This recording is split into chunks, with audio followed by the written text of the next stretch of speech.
Okay, you'll even see these type of chart patterns in our Rio Tintos and our Brava, our BHPs. So huge uptrend, major sell-off for a short-term reason. This was the Evergrande situation, making investors afraid that China wouldn't be using a lot of product, which is ridiculous. Anyway, there's the double bottom shows up right here. There's the 50-day. We buy it with a 10% yield. So those are the type of chart patterns we're looking for, just to round it out with a pipeline. Okay. Pipelines are in an uptrend. It pulls back right to the 200-day. The yield pops above 6%. We put the stock on. Now we're getting paid from a principal standpoint, and the stock's going up. So we don't have a lot of names in that portfolio, but what we do have is going up. So I'm continuing to search for other ideas. I'll show you in a minute what's at the top of my whiteboard. But what do we think about the stock market today? This is the most important, I think, piece of information to pay attention to. The Russell 2000 has been making a top for the last 12 months, and it broke down yesterday. Now, I submit to you that there could be an immediate reversal back up. That happened for 12 months. Market would sell off to this support level, break it below it for a day, reverse, go back up, get a risk on green signal. Can always happen. I'm not going to talk fundamentals in the Fed right now and the reasons why it probably won't happen. I'm just saying, when you're in the midst of a sell-off, you're right around the corner from a risk on green buy signal when the market stops going down. So we don't ever want to get overly bearish. Okay. We know what the big picture is. We expect it to be bearish, but I'm willing to put money to work if things change. That chart pattern looks like a major problem for the stock market, and we'll know by the end of the week if it really is. So the information we're looking at is, major top on the Russell with a breakout failure. It's just so classic. This huge run, breakout failure. Now we're breaking down below this. If the weekly pattern, and that's what we're looking at right now, this is a weekly pattern, closes down here, then the market has a serious problem. And we already know the market has a serious problem because we can look at, the ARK funds, right? So we know the market has, this is a weekly chart now of ARK. I mean, this is massive, massive destruction. And what generally happens is that spills over into the rest of the market. It just can't not spill over. And we're going to see it first in small caps because the same people who own the ARK type of stocks own small caps. And the destruction in their portfolio is so great that they can't hold them anymore. Okay. So that's the number one piece of information today. But here are a couple of other thoughts for you. IBD just went risk monitor red. So they're always a little bit behind us. They don't really, it's just a confirming piece of information I find interesting. They've been flip-flopping a lot from green to red, green to red. And the ARMR report, we've been really red since December 3rd. We had a yellow, maybe this market might move up, and then right back to red again. So, and since December 3rd, the index only portfolio has been 100% cash. So I highlight the IBD going red today because what that really means is they really monitor institutional flows of capital. And when there's too many days of distribution piling up, that leads to a red signal for them. So institutional selling, distribution has been going on, as you could see in that chart of the small cap index for months. And it's starting to overwhelm the market. We'll know we have a real problem when the Dow finally breaks down. This is a terrible bearish rising wedge on a weekly level. You guys have seen this chart. I've been sharing it with you the last couple of sessions. And it doesn't get any better. We'll go back to the daily now. So we broke down yesterday. And these are like 3 down days in a row, like gapping, gap. Looks terrible. Okay. Until you get below the 200-day, I guess you could argue the market's still on an uptrend. But that rising wedge looks, awful. And here's another example of a rising wedge and what happens when the rising wedge breaks. Okay. It gets ugly quick. Just starts to cascade lower. Same thing with the IBD. Okay, so that's the big picture. This is our investing posture. Risk monitor has been red for us for over a month and a half. IBD turns red today, which means distribution stacking up.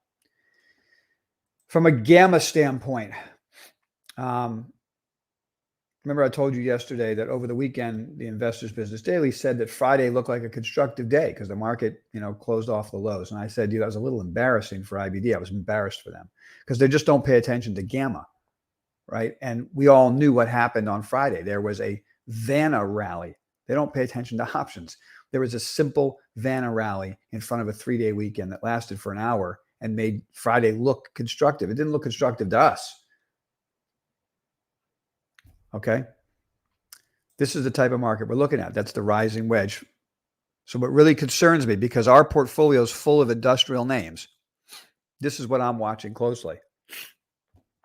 This sell-off continues. We have a problem probably in our portfolio. So all stops have been moved up to break even. We're not going to lose money in the stocks we own. Gamma location. Okay, look, Gamma just rolled lower from 4,700 was the largest strike, and it's rolled to 4,600. So that's where the pin is now. So that limits the type of upside run we were expecting. I was saying yesterday that this is OPEX week, so we're expecting mean reversion. So when you get these big sell-offs, you look for the big rallies. We didn't get that big rally yesterday.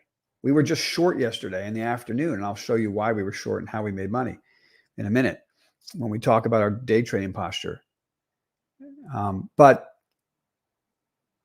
So what you expect when you get these big sell-offs is the roll back up, the mean reversion back to the biggest strike in front of OPEX on Friday. And that big strike just dropped from 47 to 4,600. So, we're at what, 45.78 right now. There's not a lot of room now. That doesn't mean you can't overshoot it, but it changes the picture a little bit. And that's something to consider today. How would I use that information? Maybe I might be quicker to book gains. If I get a long trade and we rip up to and through 4,600, I might be booking profits faster. That's how I use that information. All right, precious metals. So when the markets are breaking down everywhere and the small cap index breaks down, I exit small cap type of positions. Okay, so I exited SILJ yesterday. It did not hit the stop, right? This was a 3-bar reversal. Okay, and it didn't hit the stop. And I shared this with you guys in the Slack room. You don't have to follow me step by step. Sometimes I trade more than you might want to trade. So you also don't know my portfolio structure, maybe, perhaps. I mean, you can't possibly. You know what I own, but you don't know how much. So I have large exposure to Sprott Physical Gold, Sprott Physical Silver, and we have a position in Newmont Gold, Newmont Mining. So I've got exposure to the metals.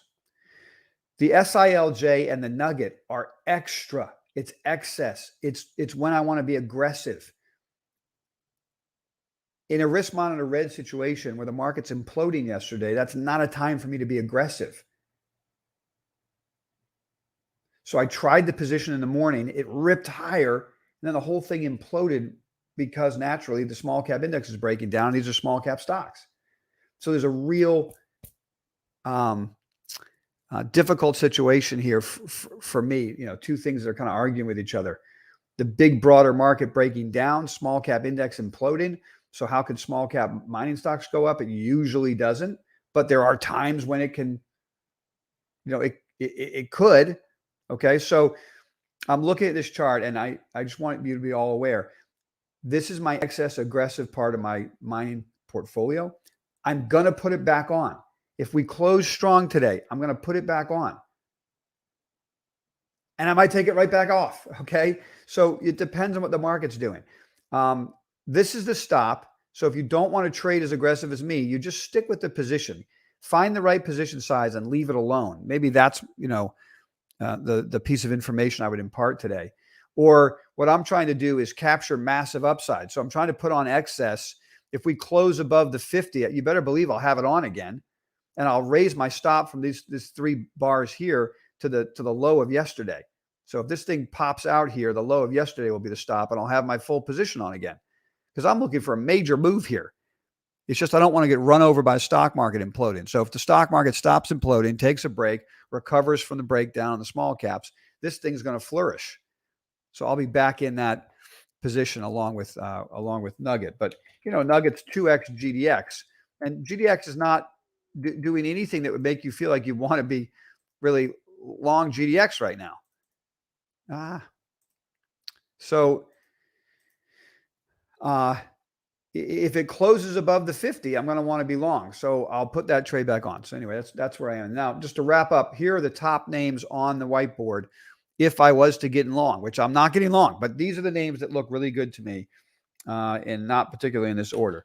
Boeing, trying to break that downtrend. I didn't put this on the list, but Lockheed Martin really intrigues me because it is breaking a downtrend. So where do I put that trade on? I really have an interest in Intel, so I keep looking for that. And weakness in the NASDAQ brings it down to the 200-day. That could be a great opportunity. Another NASDAQ 100 name that I really want to own is Illumina, but it's just totally erased that huge up day. And so now it's kind of off. It's off my urgent list. I'm not going to be buying that right away, but I'm watching it to see how it behaves. OIH is the oil service stocks, and so I'm not paying up for that, but I do have my eye on the drillers. Okay, so I want to own HP and Rig. Neither of these names will work if the market's imploding. Okay, none of them will. But these are just at the top of my list. MTOR is another name at the top of my list. All right, so those are some of the names top of my list. But some really great chart patterns just got blown apart. Right? JP Morgan, the number was no good. The stock imploded. Morgan Stanley tried to break out. You know, the stock broke down, obviously, with JP Morgan and Goldman Sachs. Just imploded. So the financials are imploding. So it's very treacherous out there. Look at Goldman. I mean, positions you think are okay. God, if they miss on earnings, they're getting destroyed. You know, so just because there's a good chart pattern, I mean, we made some money trading the steel stocks. Good thing we did. All right. I mean, we got out, booked our profit. The whole thing's imploded. So these are some good looking patterns, double bottoms that imploded. And I show this to you only so that you don't get carried away with the idea of chart patterns look great. It doesn't mean they can't implode. We're in a bear market. They're all going to implode. It doesn't make a difference how good they are. So we got to raise our stops and be defensive. Now's the time to protect capital. We'll capture upside later. All right, shifting over to our day trading posture real quick, and then I got to get going to get the day trading live stream going. But whoops, that's not what I want. I'm just going to show you. Actually, I'm going to show you here on the NASDAQ. All right, so gap down, 3-bar reversal. We tried that trade yesterday. It didn't work. We got out. Smaller position size, cut the position in half when it went through the VWAP. So not a serious impediment to capital. And then what we did was we started putting shorts out. We shorted the rally here that failed, made some money on that, rallied back up, shorted it again right here, that big down bar right there. We were putting shorts on again for the sell-off down to the put wall yesterday. Okay, so this was a day where the VWAP was the resistance, and that's where we were shorting. See that volume weighted average price there? Okay, we were doing the same thing in the small cap index, shorting the VWAP. We put a short on it here, and then it popped above and came back below the VWAP. This was an easy trade on the small caps, back below the put wall and below the VWAP. So you put a short on right there. The stop would have been the high of that bar, and then immediately sold off into the close. So we booked our profit there. But what is the day trading posture today? I wrote this yesterday at 5:30. I said to you, if you go, I keep saying I'm going to build a book for you, a playbook, the ARMR Day Trading Playbook. While I'm in the process of building it, you could go to the website. Okay, you don't have to wait for me to finish the book, because I'm going to take time doing this. I'm going to do it right. So what I'm doing for you right now is I'm building ARMR chart diagrams. So you log in, you click on, ARMR Insiders, you go to chart diagrams, you click on chart diagrams. Okay. I'm modeling this out for you every trade. So I tell you what it is. It's a long setup. I tell you it's a Fed day trade. So this is what we look for on a Fed day. We don't trade all morning. Then this is what we look for. We make a ton of money. Okay. So I share with you what each setup is. All right. So long setup. It's a gap down morning risk monitor red, negative gamma, prior day route. We're buying the put wall in the afternoon. That was what that trade was. Okay.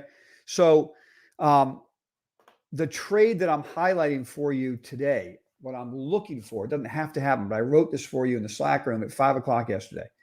What I'm looking for would be a gap up.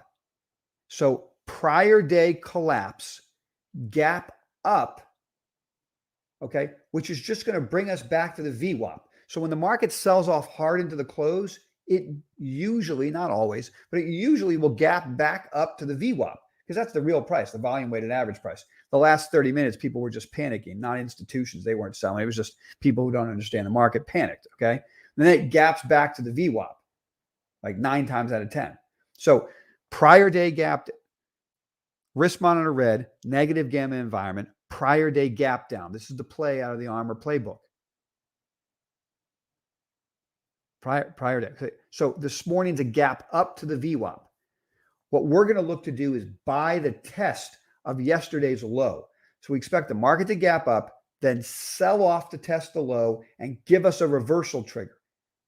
It'll be a volume reversal trigger. It'll be a median bar reversal trigger. It'll be a 3-bar reversal trigger. One of those 3 triggers will occur at that location. We'll put a trade on. That's the number one trade I'm looking for. There could be other trades that develop, and we'll find them. But that's the trade I'm looking for. So we're getting step 1 of that trade, which is a gap up back to the VWAP. Totally expected. Now we see it could gap and go. I won't be buying that. Gap and go, reverse, sell off, test the low yesterday, reverse. That's what I'll be buying. Okay, so that's what I'll be looking for. I'll see you all on the live trading desk. All of you who are joining us will be. I'll be sharing the live screen all morning, seeing if that trade sets up. Of course, I'll be chatting with all of you in the Slack room all day. Any questions you have for me, just shout them out. I wish you all a great day of trading. Stay nimble. Don't force your will on the market. And realize that right now, protection of capital is the key. We'll capture upside later. There's going to be massive upside in these innovator names. But it's going to take weeks, if not months, for them to build the bottoms we want. And we'll have the capital protected while everybody else is puking out their shares right at the lows. We'll have our capital protected. And then we'll see all these great setups show up, and we'll put our capital to work. All right, so be patient. Nothing's going to get away from us. And have a great day trading. Take care, everybody.